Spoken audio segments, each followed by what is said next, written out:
Thanks again for tuning in. My name is Hector Chinea. I am a realtor here in the greater Miami and Miami-Dade County areas, servicing all of Dade, parts of Broward, and the upper Florida Keys. Today I'm going to be speaking with you about what happens when you are looking for a property. What's the first thing you're supposed to do? Well, people call me and say, Hector, I want to go look at that house, or I want to go look at that condo, or I want to go look at that mansion. And that's all fine and good, but there are two steps that have to happen before. The first step that you have to take is we have to find out what it is that you can afford. Everybody thinks they can afford a lot more. Sometimes they think they can afford a lot less. It just depends on the circumstances, what it is that they're looking for, what is their time frame, what type of market are we in, which is so important, right? Right now, we're kind of in a balance, right? A couple years ago and for the last 18 to 24 months, we were in a seller's market. Sellers were getting above asking, no kind of appraisal, no kind of contingencies. And the above asking was $10,000, $20,000. I saw $50,000 above asking. I wouldn't recommend a client of mine do that. I think that's a big mistake. But at the end of the day, if they're okay with letting go of $50,000 because they really want or need that home, I understand that. The second thing that's important is I run my clients through a slew of questions. And we know it in the industry as LP Mama, right? Location, price, but more important to me is motivation. Why are you making this move? There has to be a why, right? What is that why? Some people say, look, I want it because I want it. And I understand that. If you really want it, that's okay. Let's go find it. I'll get you what you want. We'll be on our way, and hopefully we'll be in the closing table in about 45 to 60 days. However, some people have a need, right? Change of job, change of employment status, downsizing. That's a big one. Right? Empty nesters. They have to downsize. It's too much home. They don't want to maintain the home. Power bill, insurance, electricity. They'd rather be somewhere in a condo where all that falls on someone else. And that's understandable. I can kind of understand why they would do that. The bigger thing is people that are just getting married or people that are expecting. Yes, people when they get pregnant, they figure out, okay, look, a 1-bedroom, 1-bathroom condo was good up until this point. From this point forward, we're going to need a 3-bedroom, 2-bathroom home.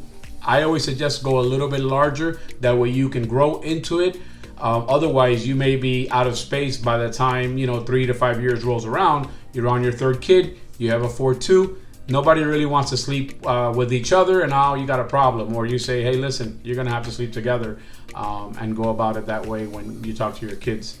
So I always tell people, think long-term. When you're going to buy a home, it's one of the biggest assets, if not the biggest asset that you're ever going to purchase. So it is important to address from day one what you're expecting 3, 5, 7 years down the road, what we call long-term, right? Short-term is 1 to 3 years. Long-term is 3 to 5 plus years. So I always tell my clients, look, it's very important to know not exactly what you want, but give me a list of what it is you're looking for. So that's part of the motivation, right?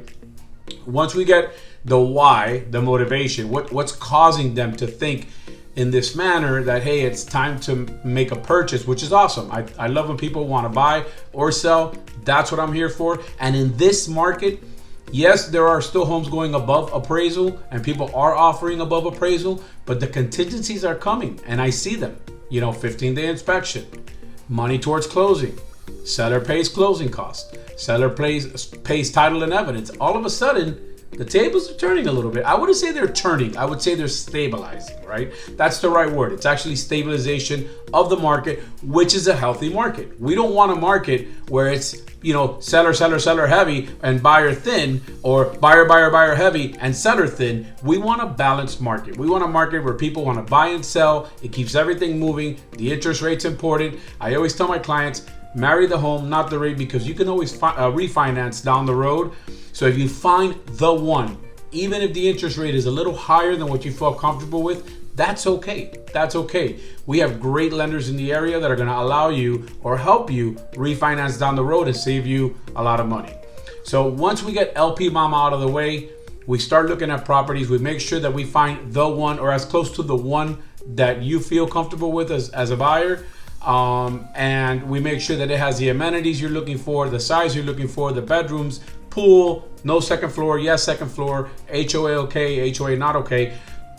Once we find the one, right, the next step is get it under contract. We come to a meeting of the minds with the seller's agent, if you're my buyer, with the buyer's agent, and we come up with a contract. Contract gets approved. Good. The next step is the earnest money deposit. Usually you want to get that in between the first or second day of contract. If it's a weekend, the dates change a little bit, but more important, you have 3 days to make that deposit. If not, you don't have a contract, and they can accept another offer. And that kind of can get scary, because what we don't want is we don't want someone else to get that home if it's the right home for you. Okay. Once we're under contract, great. Earnest money deposit is in, great. The next step is the inspection period, right? If it's a 5-day inspection period, we have to move fast. And usually a good agent would do what I would do, right? Which is, before we even get under contract, set the appointment with the inspector, just to have them there ready in the event that the contract gets accepted. You're inspecting the next day, if not the day after. If it's a Sunday, if it's 4th of July, if it's Christmas, you're inspecting as soon as possible. You want to make sure you get your inspections out of the way in the event that you are going to be asking for a credit, or if there's an issue with the home and you need to get out of contract, you can get out of contract. So we get through the inspection period, right? Everything happens in the inspection period in regards to what's wrong with the home, if there's anything wrong. And then the next step, which is a major step in the process, and one of the most important steps, is the appraisal, right? The appraisal can make or break a deal. Why do I say that? If it appraises, we're good, but if it does not appraise, there has to be a meeting of the minds, and everybody has to get together and kind of say, look, we really want to sell, your clients really want to buy, let's figure out a way to make that happen in the form of a credit to the buyer most of the time, and we could try to get this deal done. So once we get past that major hurdle, the next thing we're waiting for is the clear to close, right? The clear to close is as important as the appraisal, because that's the bank saying, here is a package, we're good to go, all conditions have been cleared, you can close. And then after you get that, you have 3 days. You have a 3-day period that you must wait before you can actually close the transaction. That's great, because that's usually where everybody says, hey, we're ready to go. Any last minute items that are due are delivered. And then we go to the closing table. If you close with me, I promise you, you're not gonna have nobody closes the way I close, right? Pastelitos, we bring pastries, we bring croquetas, we bring café con leche, we have fun. My closings are fun for the most part, right? There are circumstances where I can't really do that. If there's been a loss in the family, or if the situation is grim for whatever other reason, I don't celebrate those closings. I just say thank you, and I let people, I give people their space, because I know they're going through a difficult time. But for the most part, yes, I definitely like to celebrate closings, because it is a celebration. It is one of the biggest purchases you're ever gonna make, and you've reached that goal. And I am proud to get you either sold, to sell your home, or buy a home. And that's what I do. I do it, I love it. And I'm just happy to see people happy at the fact that, I put them in that home, or I helped them get out of a home. So if you've liked everything you've heard today, click on the link below, like and subscribe to my page. I'm here to help you make an informed decision. My name is Hector Chinea. Thanks for watching.